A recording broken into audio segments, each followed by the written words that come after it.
ভাই এই যে ভাই বিড়ি খাইতেছি ভাই, আমার ভাই কাজ হারতেছে না ভাই। ঠিক আছে তোমার কাশি ভাই, মনে করেন উপর দাও কাশি ভাই, নিচ দাও কাশি ভাই, বুঝছেন কি? আমার কাজ হারতেছে না ভাই, আমার নিজ কাজ হারতেছে না। থেকে তুমি ডাক্তারের কাছে কোনো সাজেশন নিবার গেছিলি, ডাক্তারের পরামর্শ? হ্যাঁ গেছিলাম, গেছিলাম ডাক্তারে পান জর্দামার দেন খাইবার না করছে, সিগার বিরিয়ানি এনে খাবেন না করছে ভাই। সারাদিনে বিড়ি কয় প্যাকেট খাস? 8-10 মোটা খাই ভাই। সকালে তো ভাই মনে হয় আমি সকালে বিড়ি খাই, সকালে মনে হয় 8-10 নাইলে ভাই আমার পাইখানা কিলার হয় না ভাই। এই যে ডাক্তারের সাজেশনের পরে তারপরেও কি তুই বিড়ি খাস?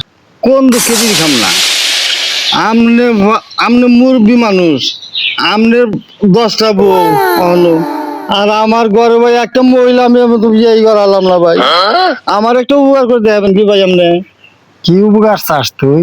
ভাই কোন রকম ভাবে একটা মেয়া লোক আমার এই না দেন ভাই, এই উপকারটা আমার করুন ভাই। আচ্ছা তাহলে আমি চেষ্টা করে দেখবো।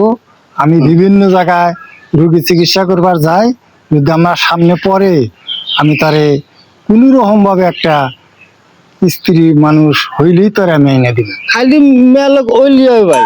হ্যাঁ, আর ভাইরা আমার, আপনাদের কাছে আমার অনুরোধ, এই সোনা পাগলার মতন আপনারা বিড়ি আপনারা দিনে 10 প্যাকেট 20 প্যাকেট করে খাইয়া আপনাদের দেহ নষ্ট করেন না। বিড়ি সিগারেট খাইলে, ধূমপান করলে ক্যান্সার হয়, ব্লাড ক্যান্সার হয়। একটা রুগী আসছিল আমার কাছে, দেখেন ক্যান্সার হয়ে তাদের এইরকম বুকের মধ্যে ব্যাক ক্যান্সার ফুইডা বাইরেছে।